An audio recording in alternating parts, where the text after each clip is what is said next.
We're going to talk about a brave American patriot. Rand Paul seemingly made one of the most convincing arguments against the brutal anti-drug trafficking attacks against fishermen off the coastline of Venezuela and Colombia that I've heard from an American congressperson, as a matter of fact. It turns out there are congresspersons who are anti-war. Let's see. Let's take a look. Number one, there is no fentanyl made in Venezuela. Not just a little bit. There's none being made in Venezuela. These are outboard boats that, in order for them to get to Miami, would have to stop and refuel 20 times. They're in all likely going to Trinidad and Tobago, which is an island right off of the coast of Venezuela. So there's a lot of reasons to be worried about this. But number one is the... Also, NPR and numerous other journalists have actually interviewed some of the family members of the victims of unrestrained American violence in the region, including the Trini fishermen. And their family members literally said, oh, one of the biggest concerns right now is that there is a back and forth connection between Trinidad and Tobago and Venezuela where people actually bring supplies back and forth. From drone footage, that looks like you have a bunch of packages on your boat. And now we can't even bring supplies back and forth on these fast boats because they'll justify it. They'll take a photo of it. They'll destroy it. They'll destroy the boat, kill the fishermen, or kill the people who are trading supplies and whatnot. And then they'll say it's drugs. Broader principle of when can you kill people indiscriminately? When you're at war. That's why when we declare war, it's supposed to be done by Congress. It's supposed to be thoughtful. It's supposed to be debated. And we're not supposed to do it willy-nilly. And then when you have war, you just kill people in the war zone. Why is he attacking Trump? Does he think he can attract Dems to his dumbass libertarian agenda? No, not everything that some politicians engage in is cynical. I need you to understand something. There are some kooky-ass politicians, and they've always existed in American Congress. He's one of them. He is exactly the kind of guy who goes, no spending bills. He will not vote for a spending bill because he's like, I fundamentally don't believe that the American government should engage in any expenditures. Okay? He's insane. And luckily, as an insane guy who is a real and committed believer in the anti-war stuff as a libertarian, this is one of the few instances, one of the few unique moments where like he will actually just be like, no, I have this principle. I have this principle stance. It's a bit like Thomas Massie, right? Thomas Massie is a monster on every other issue. And yet when it comes to Israel, Thomas Massie's like, no, dog, they're doing a genocide. No weapons for genocide. That's it. Thomas Massie is so kooky and so crazy. He was one of the Republican politicians that was yelled at for a while because he had those Christmas cards where him and his entire family had like M60 automatic machine guns that they were holding up for Christmas cards. Okay, they're insane. These guys are insane. But even insane people sometimes can be principled. And of course, because by and large, American politicians are so unprincipled that we look at a guy who's crazy, but then also principled on this issue, and we go, what's the sinister reason behind this? Nope, he is just that guy. It's a broken clock style situation. In the tax world, Rand Paul refuses to sign any income tax treaty.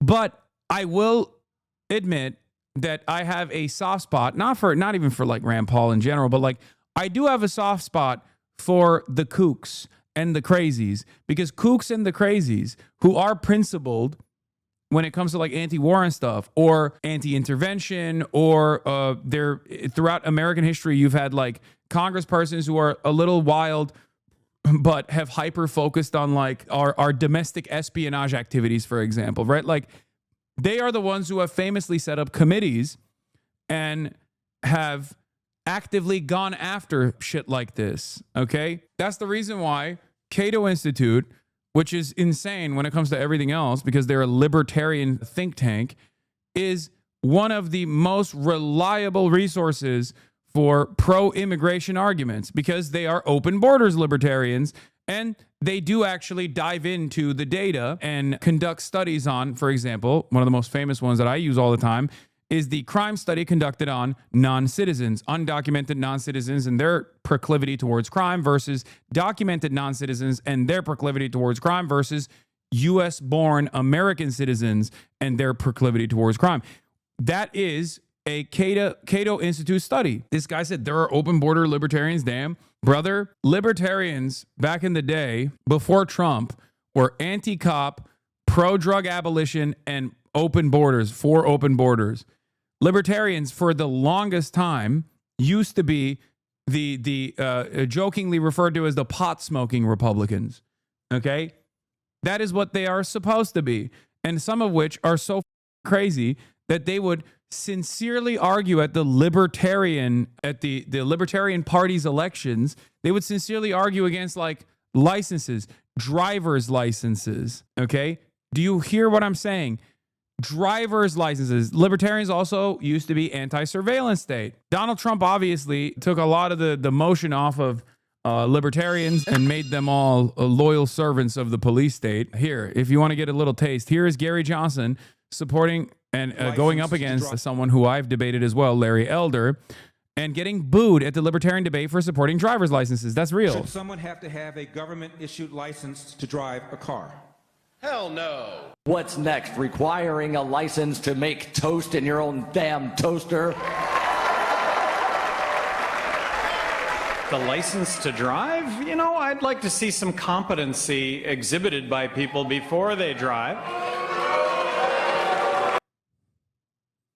Is this a SNL skit? No. SNL could never be this funny organically. This is just the Libertarian Party presidential debate. I didn't even get to the consistent principle that libertarians also hold on to when it comes to age of consent. I didn't want to shit on them too hard, but you know, I think we all know. If you're confused by why Rand Paul is saying this, make no mistake, he is anti-interventionist. And even then there are rules of engagement.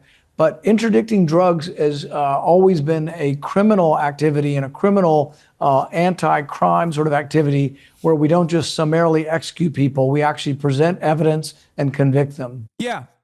And this person asks a wonderful question. Have any Democrats made such a clear case against attacking Venezuela? The answer is no, which is crazy. I know we're having a hard time dealing with the multifaceted, multiple front war that Donald Trump is engaging in, okay? Whether it be foreign policy such as continuing the genocide in Israel, or whether it be the foreign policy of like going back and forth on what must be done in Ukraine, or whether it be blowing up random fishermen boats off the coast of Venezuela as he entertains going to war with Venezuela, hot war, real war. And yet Democrats are silent on this. As Trump openly plots regime change in Venezuela, top Dems' response ranges from silence to half-hearted opposition. It's crazy. Like, there are so many opportunities for the Dems to just make a fuss. There are so many opportunities for the Democrats to make a fuss about $40 billion being sent to Argentina so that we can bail out not only Argentina, but also bail out one of Scott Bessent's friends who bought too much Argentinian debt, okay? Meanwhile, Trump is talking about cutting spending on pre-allocated infrastructure programs in blue states and in blue cities. What the are we doing? All the while, he is trying to deploy the military into blue states and blue cities. All the while, he's trying to foment some kind of race war. All the while, he is sicking ICE, an unaccountable federal law enforcement apparatus, on unsuspecting migrants and also citizens alike. And they're shooting people and they're killing people. And the guys are getting their notes from random content creators online, by the way. Street vendors were targeted in ICE raids on New York City's Canal Street. This happened yesterday. Lo and behold, this happened because a random dipshit right-wing commentator on Twitter was like, there are illegals on Canal Street. Where is ICE? Took one day for ICE to go in and brutalize a bunch of people. Land security vehicles and armed agents. A massive federal operation unfolds on Canal Street. None of this is about public safety. It is about fear and chaos. Street vendors targeted and detained, protesters marching behind ICE agents as tensions escalate. Tonight, the federal raid on Canal Street. Good evening. I'm Christine Johnson. The Department of Homeland Security says this operation targeted illegal vendors. Dozens of agents took over Canal Street, questioning vendors and taking some into custody. Many New Yorkers who witnessed it started demonstrating against the sweep, and later buyers and sellers. Like, why? Why can't people just do this? Like, who is this? Like, this is a classic case of like, I consent. Hold up, I don't consent, right? New Yorkers don't have an issue by and large with Canal Street, right? Is famous for dupes, not to use the same term I was using earlier. Like, NYPD doesn't give a shit. New Yorkers don't give a shit. Tourists go and they buy like fake shit there. They buy dupes there. It's just like a known place, right? And it's been around for decades and left uninterrupted. Why the would you do this? It's so crazy. That's a lie. It's not made for self-preservation. It's completely made up. Wait, what? Yeah, it's a tourist attraction. There are stores that are designed around Canal Street as a location. It's just so crazy that outsiders have decided that this thing, that virtually all New Yorkers don't have an issue with at all, is actually bad now. It's so annoying. All but vanished from a typically bustling area. We have team coverage here tonight. Alicia Reed has more on how vendors are reacting. Let's begin with Naveen Dhaliwal and the latest on how this all went down. What began as a planned enforcement action by federal agents erupted into chaos on Canal Street Tuesday afternoon. A scene of shouting and pushing as crowds yelled at ICE agents. You should be disgusted with yourself. The Department of Homeland Security says the federal raid was focused on cracking down on the sale of counterfeit goods involving agents from ICE, FBI, and ATF. It's unclear how many vendors. Yeah, they don't have enough. What do you call it? They don't even have enough troops to be able to do this with ICE. So they have to bring in other federal law enforcement agencies all the goddamn time. And it's crazy because it's like, you might be asking yourself, like, why the is the ATF doing this? Like, they don't have guns. It's not. It has nothing to do with guns. It's because Donald Trump is so singularly invested in this white nativist anti-immigration mass deportation scheme that the administration has literally reallocated federal law enforcement away from the crimes that they are normally supposed to be investigating to just this: interior deportations, interior removals. It's insane. The ATF definitely has guns. No, I'm saying these guys that are selling dupes on Canal Street don't have law enforcement violations. The ATF is supposed to be tasked with alcohol, tobacco, and firearms. That's what the A and the T and the F stands for. They're not there for that reason. They're there simply to assist in the mass apprehension of migrants that they suspect of being undocumented. Just like the FBI has no business doing interior removals. But the reasons why they're doing that is because ICE doesn't have enough. ICE does not have enough members that are trained to be able to do these mass apprehensions. So the Trump administration has restructured all of the federal law enforcement agencies to focus on this instead of whatever kind of crimes that they were tasked with focusing on. And in some instances, that's literally like sex trafficking, right? Like that's drug trafficking for DEA, sex trafficking, different types of interstate crimes, gang violence, things of that nature, hate crimes. All of these things that the FBI is tasked with normally dealing with and investigating, they are too busy. Instead, they're too busy doing this shit. So yes, this unironically has the opposite of the intended effect. The intended effect is we're stopping the most significant, the most heinous version of crime, which is caused by undocumented migrants. Ironically enough, it literally stops the active investigation of crimes. It makes America less safe. It makes America less safe because do you feel safe when you see masked armed agents of the state kidnapping people that haven't done anything wrong? It doesn't make you feel safe. It doesn't make me feel safe. But it also makes America less safe because they're not even investigating the actual things. The most redeemable aspect of federal law enforcement is these actual investigations into federal crimes, okay? Were detained, but DHS says at least one protester was arrested for allegedly assaulting a federal officer. And in a statement saying in part, nearly half of FBI agents and major offices reassigned to immigration enforcement, dude. How are we making America more safe? Data shows stunning shift in law enforcement priorities that has raised public safety concerns. How? Nearly half of FBI agents and major offices have been reassigned to immigration enforcement, dude. Child can just do whatever the they want now. Yeah, if you're an art thief, if you are a French style, Pink Panther style, Arsène Lupin style art thief, this is your opportunity to shine, okay?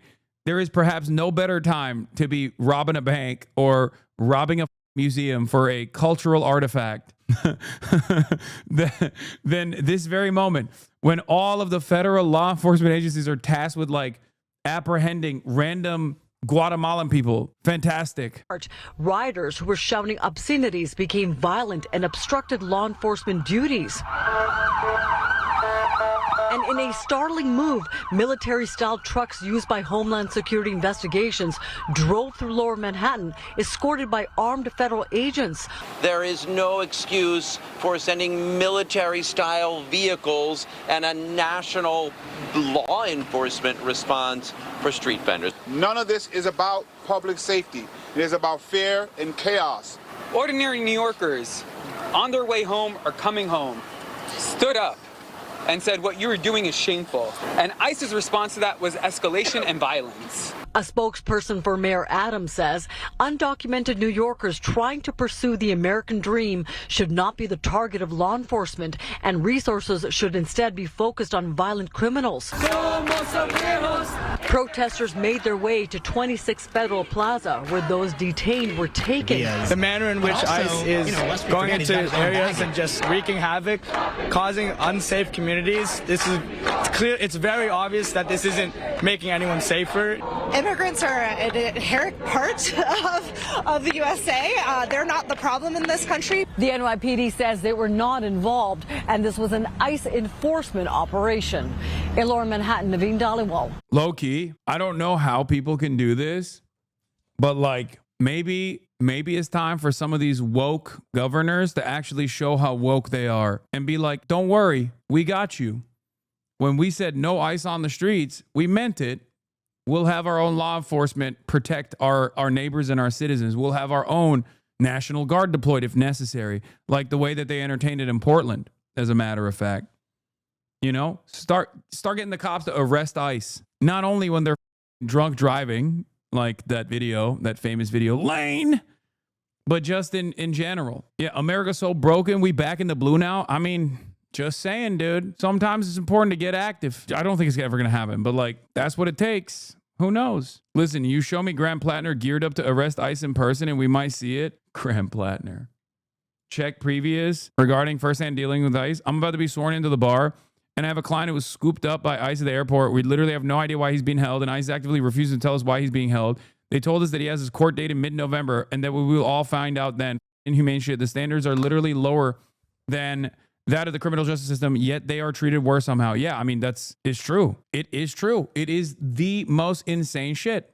They have less protection overall. Even American citizens have less protection at the point of entry into the country. You don't have Fourth Amendment rights when you're entering the country. It's nutty. Okay? Like, you kind of have Fourth Amendment rights. Kind of. But they will do everything in their power to just like take your shit away, apprehend it, look through it. This is where it came from. I live on Canal Street, and I think you're a piece of shit. Savannah Hernandez, I personally had New Yorkers thanking me for bringing light to how bad the Canal Street has gotten. This is it. A few days ago, this far-right poverty tourist and provocateur discovered Canal Street. Today, Trump's ICE cowboys marched in, says Justin Brannon. Bags along this sidewalk. Yeah, she made this video. She made this video, and then literally a couple days later, ICE came in and did this sweep. Sidewalk was completely packed with people buying these Louis Vuitton bags, buying these YSL bags. Obviously, all of them are knockoffs. Now, I spoke to some of the migrants. They were telling me they're all from Senegal. And as I'm walking around, they all start grabbing their bags very quickly. Again, this entire block was filled with all of these bags, and they picked them all up very quickly. Within 2 minutes, they all started jumping in vehicles, running away.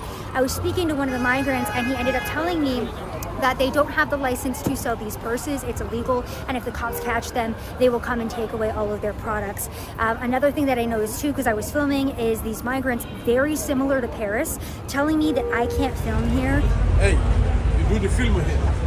And that I wasn't allowed to be, using my camera. So they're being a little bit of aggressive toward me, and it just looked just like Paris. I was just in Paris, a month ago, and it looks the exact same here on the streets of New York as it did over there. Again, I've just never seen. Like, I'm Mr. Criminal Justice Reform and rehabilitation over incarceration, but then when I see ladies like this, who chatters are telling me is like a paid Hasbara agent as well, it's just hard for me to maintain a consistent principle on this issue. You know what I mean? Like, sometimes when I see stuff like this, I'm like, maybe prisons are good. Maybe prisons not so obsolete, you know? Maybe prison's good, not obsolete at all, as a matter of fact. We need a woke criminal justice system to mass arrest losers like that.